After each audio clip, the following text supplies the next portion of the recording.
You're listening to Kizuki, the podcast. I'm Mae Yoshikawa, and I define the Japanese concept of Kizuki as the following. Kizuki 1. A moment of epiphany, an aha of realization or insight which opens the knower to a new dimension of truth that was formerly unknown. 2. Steps in an incremental growth of awareness, resulting in a movement from ignorance to greater awareness of the bigger picture. A kind of knowing that cannot be undone, that cannot be unrealized.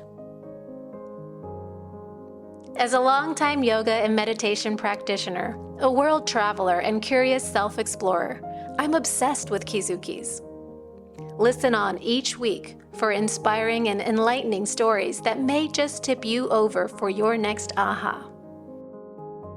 On this week's episode, I am a nobody.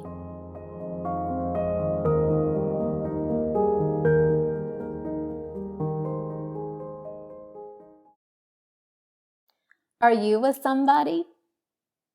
Chances are you are. No, actually, definitely you are. Now, I don't mean that you might be a celebrity or some kind of a famous teacher, author, writer, speaker.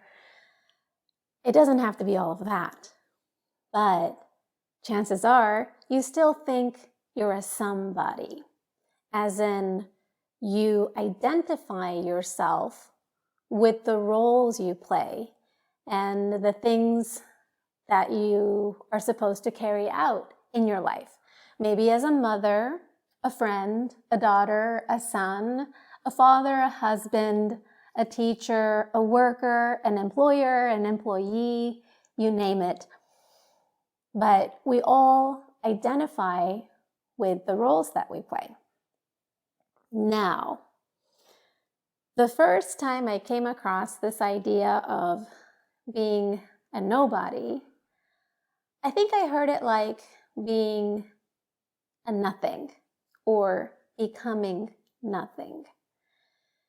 It was a part of something I came across in my practice of meditation as I learned to observe and to disidentify myself with the thoughts that created who I thought I was. As in, I am a woman, I am how many years old, I'm part American and part Japanese, like all of these identifiers. It's natural, of course, for any human being to think, to believe that you are those things. But through my practice of meditation, as I learned to observe each thought, I also slowly began to peel off these layers, recognizing that, while these labels are useful and they're true to a certain extent, they're not the ultimate absolute truth. As in, if I weren't a woman, would I still be Mae? And the answer is yes. If I weren't how many years old, would I still be Mae? Yes. If I changed my beliefs, my personality, my roles, and what kind of work I do, whether I have kids or not, am I still this I? And the answer is always yes, I remains. So in the beginning, this was really difficult for me to wrap my head around, but I could also notice and see that as close as these ideas felt to me, they're still ideas. And through the practice of meditation, what meditation sort of posed to me was the possibility of, well, what if just for the next 10 minutes, you let go of your accustomed attachment to the idea that you are a woman, or you are a yoga practitioner, or you are a teacher, or even a mother. that last one's a sticky one because we not only pride ourselves with the role of being a mom, but the tremendous responsibility of raising little ones, right? But just as an idea, let's just try this on. And so what meditation offered me was to say, well, just for the next 10, 15, 20 minutes, what if you just are in amness, in beingness, not necessarily erasing or getting rid of the ideas that we believe make up who we are, but just to let them be and to be a little less attached to them. And so, slowly, slowly, I learned to become nothing. At least, or especially when I'm in meditation. When I go into meditation, I go into meditation as Mae, this person, this woman with a name, with roles to play, and the identity is the me, the human being that sits down to meditate. But as I move into meditation, the state of meditation, I release these ideas, these thoughts, to just pure amness, isness, that may or may not have the thoughts and identifications and roles, but it certainly doesn't require them. It's certainly not attached to them. Then a few years down the road, I met a friend.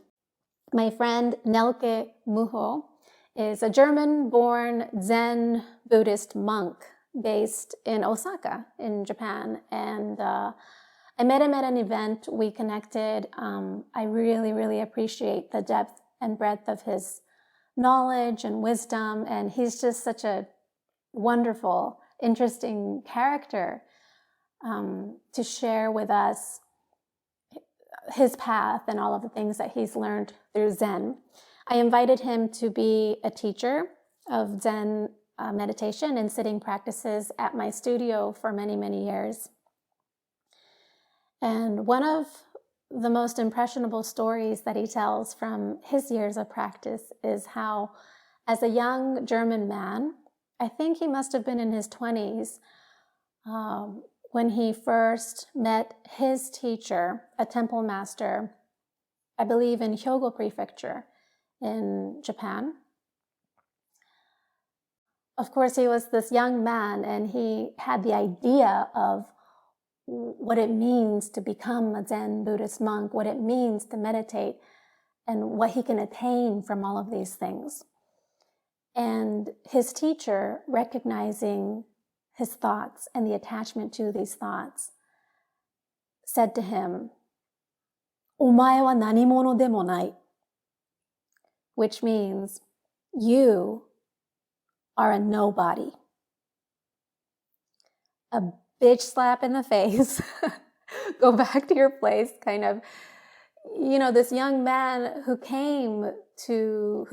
thought he came to give his life and his practice, his time and his heart to meditation. Instead, his teacher says, no, you are nothing. There is no one here, and you have come for nothing. When you sit for nothing, for no reason, and sit as a nobody, right? And usually when he tells that story, the class would break out in laughter because, wow, how powerful is that? But also, goodness,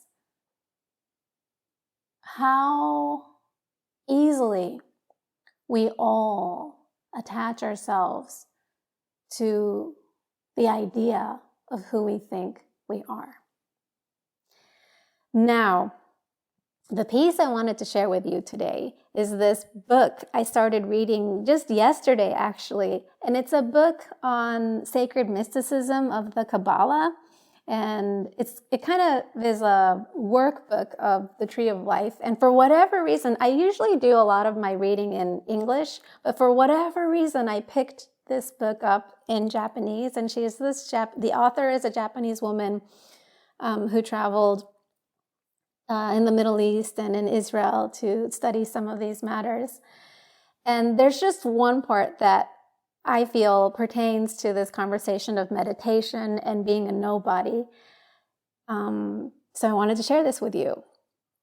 So it's for those of you who are familiar with the Hebrew tradition of the Kabbalah, this is actually really new to me, so there's that. She referred to this practice, a suggested practice to incorporate with regard to Hod, which is one of the 10 pieces on the Tree of Life. And Hod, I believe, is symbolic of kind of left brain thinking faculties, reason, and logic. So in this book, this Japanese author, she suggests to journal out, I am blank, a kind of self-introduction, and to write out as many as you can possibly think of. So as an example, I'll share with you what I wrote out. I wrote, I am a yoga practitioner. I am a Japanese American mixed breed. I am an athlete. I am a healthy person. I am a mother of 2 children. I am a single mother. I am a widow. I am a divorcee. I am a positive thinker. I am generally a happy person, was what I wrote out. Now, to my great surprise, in the next journal prompt, here's what she suggested. She said, take all of the I am blanks that you wrote in the earlier prompt and write them all in the negative. For example, I am not a yoga person. I am not a Japanese American mixed breed. I am not an athlete. I am not oriented to health. I am not a mother of 2 children. I am not a single mother.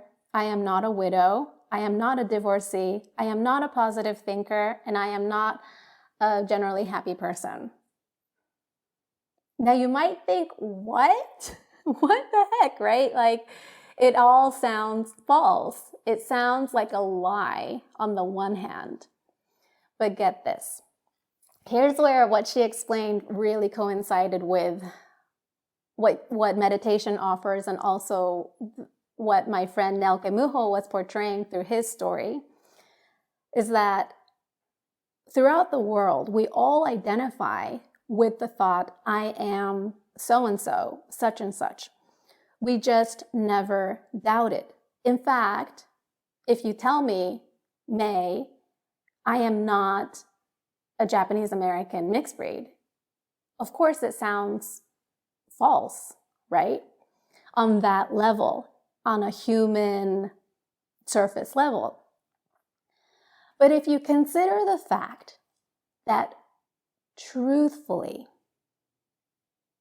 before I became a mom, or even before I became this Japanese American mixed breed, or an athlete, or a health-oriented person, or a single mom, or a widow, or a divorcee, or any of these things, before, during, and after all of that, the consciousness I, am a nobody and a nothing. And of course, the I consciousness that's central to who you are also a nobody, nothing.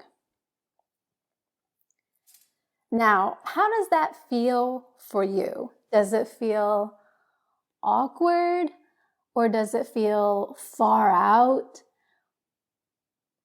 I know that It definitely felt odd for me at first.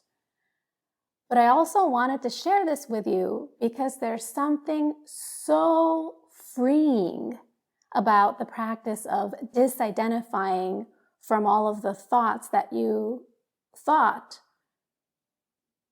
construct who you are. So while in the beginning it sounded false to say, oh, I am not a yoga practitioner, I am not a mother, I am not a single mother, I am not a divorcee, whatever, all of these things, if you could just tune into the truth of that all of those are aspects and roles that we play in a human life.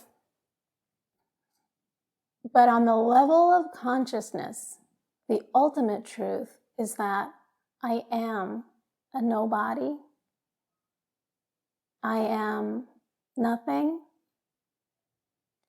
And for me, there is such comfort in that. There is such freedom in that. And actually, instead of that allowing me to abandon my duties and responsibilities as a mother and employer and all of these things, they actually inspire me to fulfill them better, because as a nothing and a no one, I don't owe anybody anything, and I can be who I am. I can be me in and through all of these aspects and roles that I play to the full extent of who I am. So, total paradox, I know. Make what you will from it. But I hope that this might present to you an interesting perspective, to say the least, to consider for the next week.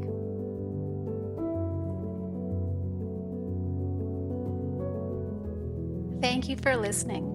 Learn more about me in my upcoming book, Kizuki, Realizations Beyond Time and Death, at my website, maey.live, or find me on Instagram at maeyoshiKawa.